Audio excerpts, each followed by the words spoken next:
A realidade que se apresenta diante de nós parece algo definido, como se a história humana estivesse fadada a ser o que é. Mas o que aconteceria se o passado de nossa civilização fosse alterado de forma significativa?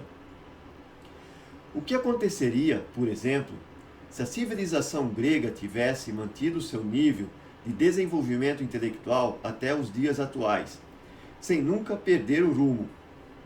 Ou então, em que tipo de mundo viveríamos se os nazistas tivessem ganhado a guerra e conquistado o poder supremo? Você já se questionou a respeito dessas possibilidades? Em que pé estaria a civilização dos homens atualmente nessas perspectivas? Essas são questões cuja importância se faz necessária, visto que, mediante uma análise sistêmica de todas as possibilidades, podemos entender que o mundo, conforme se apresenta diante de nós, não é uma estrutura definida e estável, mas um organismo maleável, imprevisível.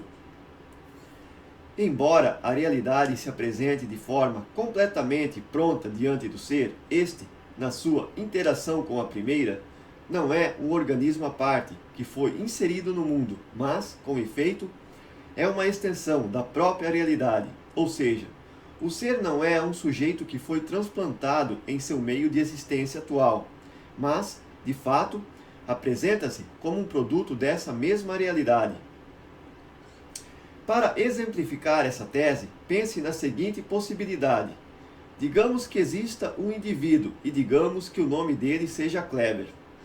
Agora, vamos imaginar que Kleber nasceu em uma boa família, recebendo uma boa educação, mas em sua adolescência acabou envolvendo-se com más amizades, as quais o conduziram para uma vida promíscua, cheia de vícios e maus costumes, e, em consequência de sua vida devassa, Kleber acabou entrando para o mundo do crime, praticando assaltos à mão armada, estupros e assassinatos.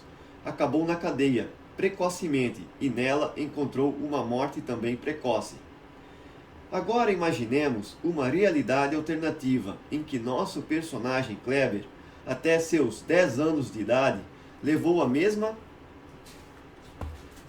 vida que sua duplicata. Mas um dia antes de completar 11 anos de idade, sofreu um acidente de carro e ficou paralisado da cintura para baixo. Um evento que marcou profundamente sua vida. Uma consequência de sua deficiência foi o preconceito das pessoas.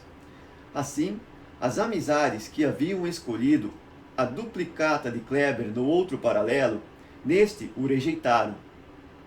Em consequência disso, este Kleber encontrou outros amigos, os quais são pessoas gentis e amáveis, conduzindo-o para uma vida virtuosa e pacífica.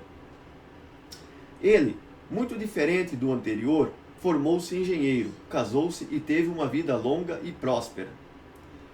Tal exercício mental demonstra como os acontecimentos são decisivos, não apenas para explicarem a personalidade de um indivíduo, mas, com efeito, as próprias escolhas que eles fazem no dia a dia.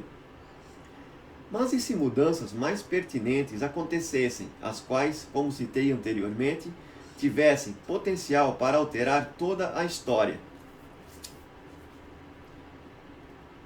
Para demonstrar essa tese, apresentarei a vocês uma história de ficção científica recheada de sexo e violência, cuja perspectiva consiste em refutar a noção de livre-arbítrio, tão prezada pela sociedade, visto que, se não podemos determinar em que mundo viveremos e, com isso, escolher coisas básicas como língua, crença e cultura, existimos como um produto definido pelo ambiente. Isso não significa que somos completamente desprovidos de qualquer sentido, mas que este é determinado por forças superiores e de difícil compreensão. Desse modo, por exemplo, eu não sou eu porque quero, tampouco faço as coisas que costumo fazer por livre e espontânea vontade, mas sou quem sou, porque toda a história da existência convergiu para que um ser com as minhas características pudesse existir. E no meu dia a dia, tomo as decisões que a mim são rotineiras porque minha formação e estrutura cognitiva, em toda a sua complexidade, foram um resultado direto de bilhões de anos de evolução cósmica, somada à interação constante com outras estruturas que, da mesma forma, foram moldadas pelo ambiente. Meu intuito não é desmerecer a crença daqueles que prezam pela noção de livre-arbítrio, mas apresentar uma crítica e oferecer uma solução, persuadindo as pessoas de que a liberdade não é uma condição inerente à existência humana, mas que, pela lógica da existência, se existimos neste mundo, logo existimos para um propósito, ou seja, como ser, só poderei ser livre quando aceitar o meu destino.